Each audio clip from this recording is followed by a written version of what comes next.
Alright everybody, quick update on my 2025 battle belt setup. I've been playing with it, watched a lot of battle belt setup videos.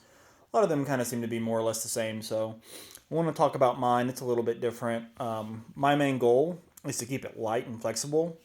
I don't want to put too much crap on mine, but I'll kind of run you through around the belt, what I have on there, and why I decided to go with that. So first thing I'll start with is on this side. So I am running an SC Azula knife on the front. I did some research, wanted to get a knife that I could mount horizontally, and came across this one. Kind of indifferent on the knife so far. I will say, I've just got one hand, so I don't want to pull it out right now because I got to hold the phone. But it did not come very sharp out of the box. So if you're running a knife, touch it up. Anyone who maybe bow hunts or whatnot, you know that those blades, as they're going across arteries, if it touches it, you need to cut it. This one is more or less a utility knife for me, is what it will probably be for. But, I put it on the front where I could reach it with either hand if need be. I'm running the Basic B Vanilla Pumpkin Spice Latte double mag, one rifle, S-Tac Kiwi. I really thought about going with the double 5.56, not getting rid of this, but then I was like, do I need my pistol if I do that? Ended up keeping this just because on my plate carrier, when I'm wearing this to support my plate carrier, I've got two 5.56 max on the side that kind of come down here, so it kind of works out. So I'm not too worried about it. But if I was going to set up another belt, maybe one for wearing with a chest rig, I would definitely prioritize more 5.56 mags over trying to be Johnny Cool Guy on the internet with fast pistol reloads. Moving on, I have a dump pouch. I always get Blue Alpha, Blue Force mixed up, and in fact, I probably should have started with what this belt is. I always get it mixed up. The belt is Blue Alpha, so it's the Blue Alpha Light, obviously multicam.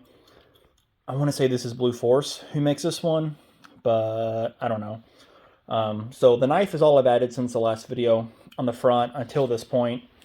I've changed up the medical pouch that I'm going with. So I was running a horizontal HSGI blowout pouch.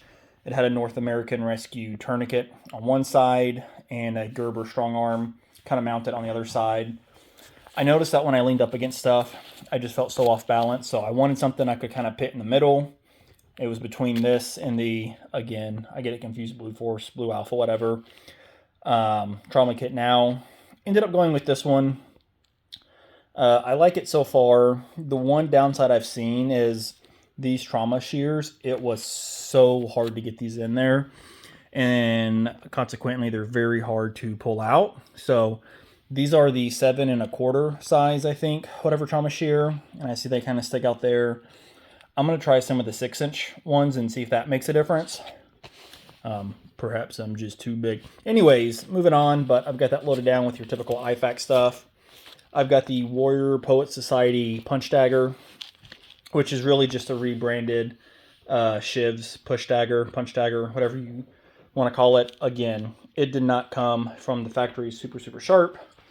And a critique on this, I really wish they would have given you an option for more purpose-driven design for a belt mounting option. So I know John from Warrior Poet Society is always pushing the push dagger on his latest battle belt setups, but it would be cool if you're going to do that to have a purpose-driven design holster. So like many of you, I don't know if you've seen the videos from the conflicts over in Ukraine, but if you've seen some where people have gotten to it in hand-to-hand, rifles were down, they didn't have access to a pistol, you'll want a last-ditch effort option. That was my reasoning behind this. Takes up no space, hardly no weight, and it's there.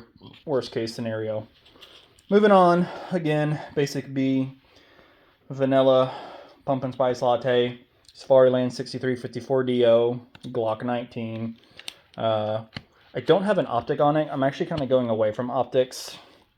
I feel like I get a ton of lint in them, and I've got a Streamlight. Here, I'll pull you out here, even though I typically don't pull out. I've got a Streamlight TLR 1, as my light. Moving on around, soil eater tourniquet, belt mounted tourniquet holder. I'm really liking these soil eater tourniquet holders. Blue Alpha, Blue Forces, somebody's lanyard chain, and obviously gloves. So anyways, that is my belt setup. I've been running it for a while, LARPing about in the thicket. It works. It doesn't conflict with any of my gear. The only thing that I think maybe I would change is perhaps wanting to get more 5.56 mags, because just the more stuff I see on the interwebs, the less I prioritize something like this, and would rather have more mags to feed my 5.56. But since this is what I have paid for now, this is how I'm going to run it 2025. If you have any other tips, let me know. Always open to feedback. I love learning from others what works for them. Maybe share the gear that you're using. The one change beyond that I think I would run is maybe getting like a Spiritus Spud pouch, something that would give me the option to either plus up 5.56 mags or run a water bottle, so I have water on my waist. But not sure about that, but that's kind of what I'm thinking right now. Anyways, guys, this is my 2025 battle belt setup. It's working for me. Happy with the belt so far. Happy with all the components. Wish they had a purpose-driven holster option included with this Chinesium push dagger, but and would probably go with a smaller pair of trauma shears for this. Very, very tight. But besides that, really like everything on the setup so far. And sign off in the comments what you're running and what works for you. Agent J, out.